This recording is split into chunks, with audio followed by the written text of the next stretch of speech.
I have to wonder. Well, let's go ahead and start talking. But I have to wonder if people know the name Emmett Till. So I bet for a lot of people, this law being signed, they were like, "Who's this?" Yep, yep. And because And yeah, you're absolutely right. yeah, people don't history. It's like it's in the past. We don't remember it. It's selective, always Yeah, has been. yeah, that's true. And To you the figure victors. the longer we have written history, the more it's going to be selective, because who can, Yeah, who that's can, true. yeah, present or swallow. But speaking of the difference between written and, well, what's happening with modern technology and phones and stuff, people will remember George Floyd, right? Because it Right. was captured on a video and it went Yeah. social. It was a viral social media thing.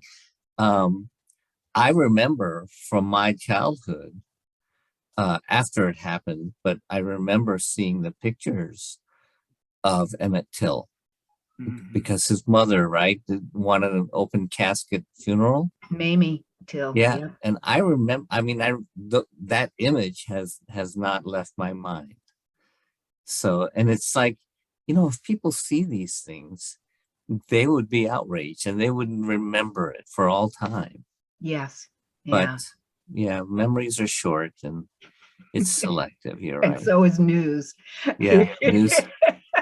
That's the thing about news that I hate. Being a journalist, I hate the fact that as an industry, we tend to focus on the thing, whatever the big shiny horrible big news headline thing is, and then we don't follow up 3 days later, a week later. We don't do an update on, oh, remember that story from it's like once it's done, it's done.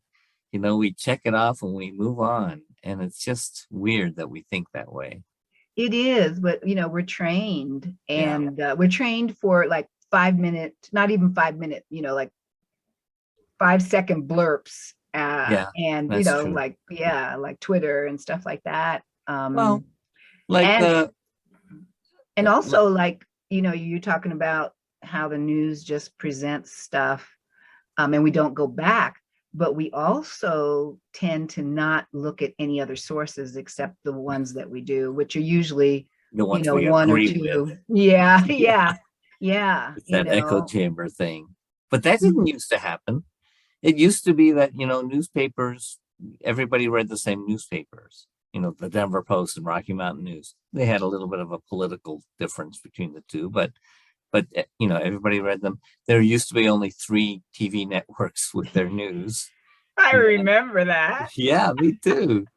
And then Fox came along, and then MSNBC. Well, CNN came first, I guess. But yeah, so now you can spend your whole life just paying attention to your own echo chamber. Pretty much, Yeah, pretty much, especially with the algorithms. it's crazy. Yeah, that's true. Algorithms too. So Even, technology is guiding what we get introduced to, what we get exposed to. yep, even if you're looking for stuff, it's still gonna kick in towards your lean. Yeah. So let's talk a little bit about this stuff here. Um, and Norma, you wrote this play about KKK rally at Lakeside Amusement Park in Denver in 1926. 25. 25. And how many people do you think who see that play know that happened? And that the governor of the mayor of Denver at the time, was a high official in the KKK. Yeah. I think because of the more recent revival of the knowledge of the mayor, that kind of had a little hum with That's true. with people, depending on kind of what circles they're in. Yeah. But I would say, in answer to your first question, probably 0.2% of people actually knew that there was a grand rally at Lakeside, and that there were thousands Yeah. of people that participated. And the mayor we're talking about is Mayor Stapleton, Yes. who had an airport and a little suburban area named after him, which is no longer named after him. And the Right. airport's long gone, so that's good. Mhm.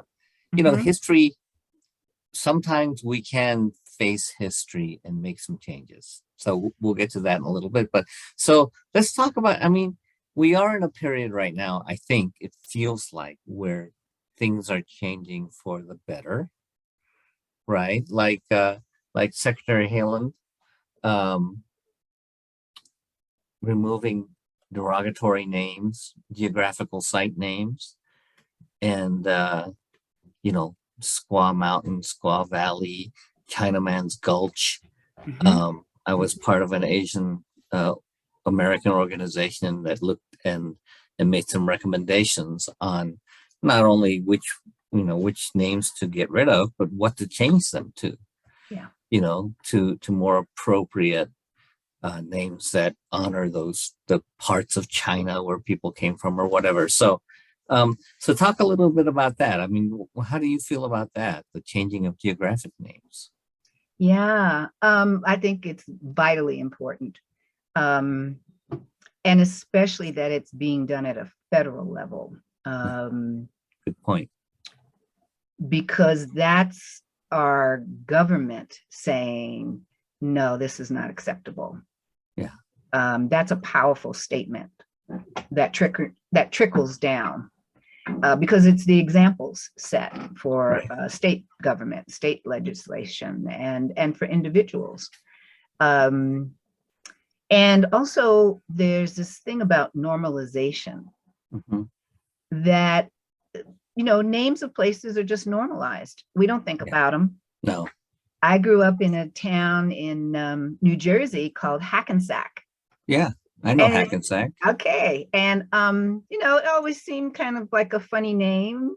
But lots of the towns in New Jersey had names that were kind of strange sounding like that. So it was just normal. It's just what it was, And one day, it wasn't until I was actually an adult, that a young adult, that I learned that it was named after Hackensacky Indians. Oh. And then realized that, okay, Teaneck and all these other places all around, all throughout the whole state, there were a lot of places that were named after either words or the people or some altercation of words that were indigenous based. But I didn't learn that in school. No. Probably because my teachers didn't know it. Right.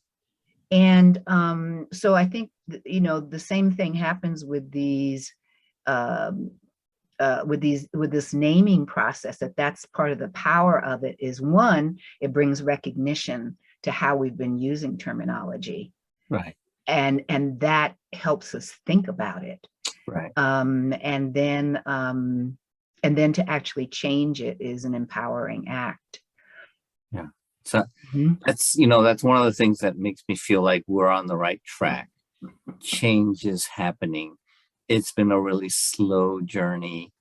But as we go on and things are pointed out, if there is a government, an administration that is open to accepting change, then hopefully changes will happen. I think a lot of states have indigenous names for places, and some of them might be, I don't know. I'm just wondering if some of them might be appropriate as tributes, but most of them probably are more like, we just took the name and got rid of the people, So, and then Well, let's talk about, yeah. when that just reminded me, like even Colorado, Oh, yeah. Yeah. because of course this used to be Mexico, right? Yeah. So, but how much do we think about that? How much is that even spoken of, like in our in school and things like that? That it has something to do with the people that were here. Yeah. No, that's true. Well, look at so many names are of Spanish origin in the Southwest, right? Pueblo, Mm-hmm, you know. mm-hmm. Um, that, so culture gets diluted and And spread out, assimilated. assimilated, Mm-hmm. and that's the whole process of culture in general. Yeah, I write a lot about Asian culture and Japanese food, for instance. I have a book coming out about the history of Japanese food in America, and it's just interesting to see how, yes, appropriation happens, but some of it is appreciation, and then but a lot of it ends up being assimilation and just kind of gets spread out. So um, let's talk about the Emmett Till Anti-Lynching Act. What do you see in that? Ooh. Well, first I have to tell you, when I was just kind of looking it over, uh, even just the name, Emmett Till, Yeah. whew, I'm right back there. Yeah. Because I grew up growing up in a Black family, especially at that time. We had our own newspapers, we had our own magazines, we had, our own channels and networks and media. And so I grew up, seeing things that were not really shown at any national level. So, I would open up a newspaper magazine and see and read about lynchings, Right. that general America did not even think were still going on. Yeah. And Emmett Till in particular, of course, was just so demonstrative. Yeah. That this young boy, I think he was 14. Yeah. 14. Yeah, that lived in the North and went to the South, which was a pretty regular course of action for Black families to send their youth like back home to hang out and with the grandparents, to be on the land, to just make sure that they're taking in the culture. Right. And so he went to visit relatives in the Deep South, and not knowing the codes and the behaviors that are expected of Black people there, he inappropriately made some kind of comment, and the truth of what that was, or the whistle, there's a few different stories. Right. But essentially just a kid saying something to a shopkeeper who was a white woman. Yeah. And for that action, there was a group of white men that retaliated and grabbed him from his uncle's home, took him, tortured him, beat him, dismembered some parts of him, and then shot him, and then threw him into the river with a weighted cotton gin piece of equipment. It was just so extreme, right? Not unusual, but extreme. Yeah. And so just seeing his name was so emotional for me, because one, I grew up looking at this young person that could be me. Yeah. And the other piece of it is, at the same time, I was teary because he was honored with this law, that, his memory was honored. which we never knew if that would ever happen. Yeah, in that that's kind of true. way. So it was a lot. And also I work with reparation groups, and so they have been working diligently to help this pass, because it's been legislation for more than 100 years and completely gets dismissed at some level of the process. Right. So for many reasons, this was significant. Yeah, it's shocking to think it took this long.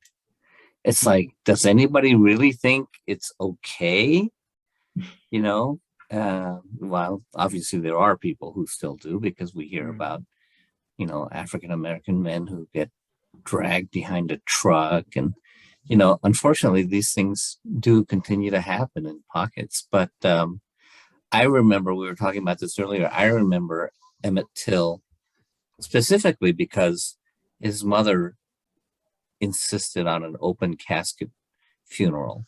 And I remember the pictures, from my high school days and older.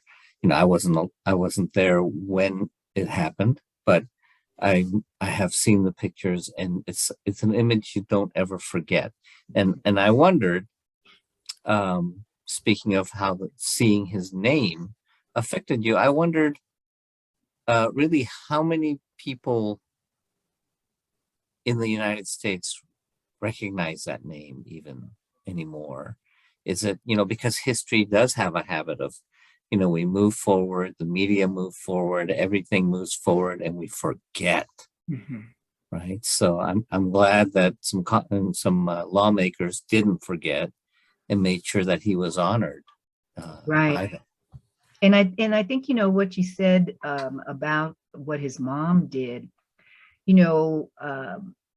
and the selectiveness of history. Yeah. She should be right at the forefront of activism. Yeah. For a parent to make that kind of choice. That's true. And yet, because it's not pretty, instead we will do Martin Luther King, or other people, so that's selective too, but that was a serious act of activism. Yeah, absolutely. And self-sacrifice. It makes me wonder, because we were also talking about, today with technology, George Floyd will always be remembered because his murder was captured on video and went viral, and it helped convict the policeman, and I wonder what would have happened if we had that technology back then when Emmett Till was killed, or the dozens of other during the civil rights era that made the headlines, maybe only in the African American newspapers, or maybe just very briefly in the mainstream media. But I gotta wonder if something like social media existed where everybody carried a video camera in their pocket, if some of these things could have changed earlier, and we were, kind of trapped by the lack of technology back then. I think it definitely affects and makes a difference in all of this. Yeah.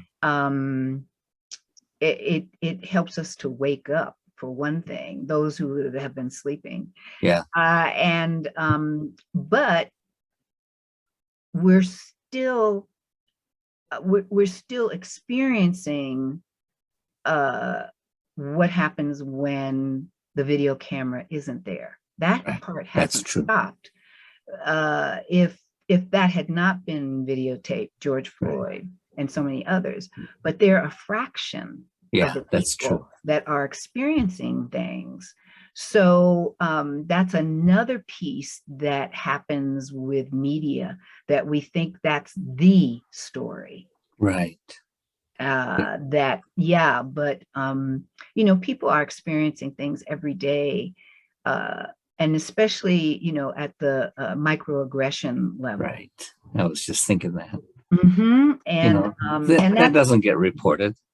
No, and yeah, nobody's videotape. I mean, we have a few videotapes, of that sort of thing, but even those are more aggravated situations. Yeah. Yeah, that's true. Mhm. A, Yeah, a Karen that goes crazy in a exactly. fast food place or something. But Yes. yeah, no, you're right. Microaggressions, you know, uh, I I can't tell you how many Asian Americans grew up with just they're not horrible, they're not violent, but we had things said to us or suggested to us, or, every December 7th saying, somebody telling me, go back to China, you sneaky Jap, or go back to Japan, or remember Pearl Harbor, or, there's always all sorts of stuff. So, Yeah. um, Yeah. actually, speaking of which, well, let's go to this Interior Department action plan to advance equity. Uh, what do you think of that?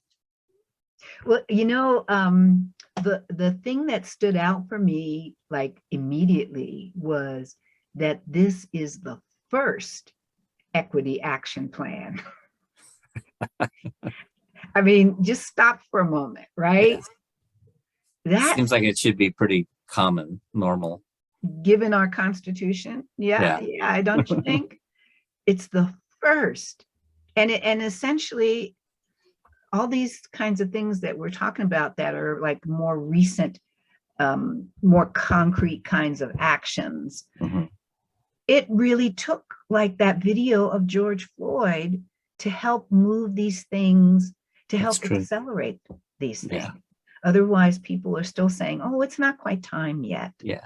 It's not so bad. Yeah, it's not so bad. Yeah. Mhm. Yeah. And it's interesting that it took a Secretary of Interior who was indigenous to make this happen. Yes. Yes. So, And to make it about space. yeah. That's something I find that is particularly significant about these kinds of laws. Uh, Usually laws are around some action that needs to stop or continue or whatever. But this is about space, the space we're in, the space we move our bodies around in. That's really different. Yeah. That's significant. Let's hope it sticks. I'm a little nervous at some of this progress that we make. We take one step forward and then two steps back eventually, depending on who's in office and how things fall. And so we'll see. We'll see. I wish I could say that I were more optimistic, but all right. Now let's talk about this weekend. The city of Denver, Mayor Michael B. Hancock giving a formal apology to Asian Americans in general. I was at that event and it was very moving and very powerful. But it was specifically for the anti-Chinese race riot of October 31st, 1880. And again, talking about history kind of moving forward and people forgetting and people of color being invisible quite often, and Asians in particular were often invisible. And man, if I ask 100 people on the street in lower downtown Denver if they knew that there was a Chinatown in lower downtown, a thriving Chinatown in lower downtown Denver in the 1800s, 1870, 1880, and then even after this race riot, people came back and rebuilt. And really until like the 1940s, there were Chinese in lower downtown with businesses and homes, and nobody knows that. Nobody remembers that, and yet, Mayor Hancock gave a formal apology for this anti-Chinese race riot. And, it comes at a time when Asians are still being attacked, thanks to kind of racist references over the pandemic and who knows what all else. There's been so much kind of hate unleashed in this country over the last few years that yeah, I can't put my finger on exactly what started it. But what are your thoughts on the city of Denver making an apology, for something that happened in 1880? Yeah. I think it's in the same category that we're talking about in general, this acknowledgement. I think people that aren't a part of the populations that these laws refer to, Right. There's this thing about normalization. Right. And normalization happens around the dominant, whoever that is, right? Because it's, dominant populations are different in all different situations in all different countries and cultures and all of that. But here in the United States, the dominant population are white people. Right. And yet, even to be able to say white creates a lot of stir. Yeah. Gets a lot of discomfort rolling through. Yeah. But in this normalization, we lose so much. We lose the history, and we lose our self-awareness of who we are moving around in these spaces. Yeah. And our relationship to each other. I learned about this, just some years ago, because I'm in these circles of learning, right? Right. About our diversity, our equity, our laws, our history, all those kinds of things. And I feel so much the richer for it. And I think that's a piece that escapes us sometimes. Yeah. Is that we don't realize there's the value that we're missing out on. Yeah. I think we go through life or entire eras with blinders on, and it's like those monkeys, right? See no evil, hear no evil, and we don't want to hear it, we don't want to see it, we don't want to know about it. But these things happened. And there are, the fact that there are still descendants of a couple of the Chinese families who lived in Chinatown and had businesses in Chinatown, still in the Denver area, and they were, specifically apologized to personally by the mayor and given the certificate and a little city gold coin that he gives out at events like this. I thought it was really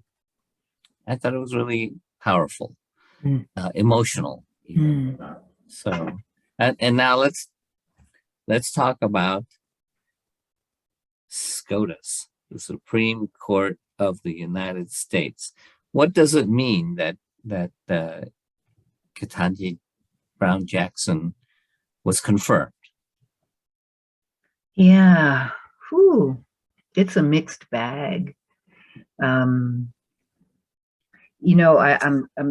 just going to jump back for a moment on that last piece that you said about how moving that was when those people that have direct connection with that were acknowledged. Yeah. And that is a part of what I feel when Black people are acknowledged for whatever it is that we bring. Because also with that whole package is also acknowledgement of what's happened to us along the way. Yeah, that's true. And so this appointment was definitely, a celebration. And it was heartbreaking to see what she had to go through in those rooms. Talk about our bodies in the space. Yeah. Right? What she had to go through to just be who she is and what she does. So for me, it's all of that. It's a whole package. And also something that happens a lot in Black culture is a lot of acknowledgement to the shoulders that we stand on. Right. And there's an African proverb that says, if we stand tall, it is because we stand on the shoulders of our ancestors. So that's also a part of how I look at this, that she, you know, as an individual has accomplished this, but that fallacy that is a part of American culture, that it's a meritocracy, is not how I feel about what she accomplished. I feel how much she's standing on the shoulders of our ancestors, all of our ancestors, because we've all contributed to this moment. Yeah. Some screaming and hollering, and some applauding. But history is cumulative, you know, it's a collection. Right. And some dying for her to be there. Yes. So that's how I hold this, you know. And I found this article where she even says, I stand on the shoulders of so many who have come before me. So she actually says that. Yeah. She's cool. She's so cool. You know, she's got to be cool. Yeah. Well, she was cool as a cucumber, that's for sure. And I also know that, because sometimes these accomplishments are looked at as, you know, we can check that off our box. Right. But it's like, oh, shoot, now the work really begins. It's just starting. Okay.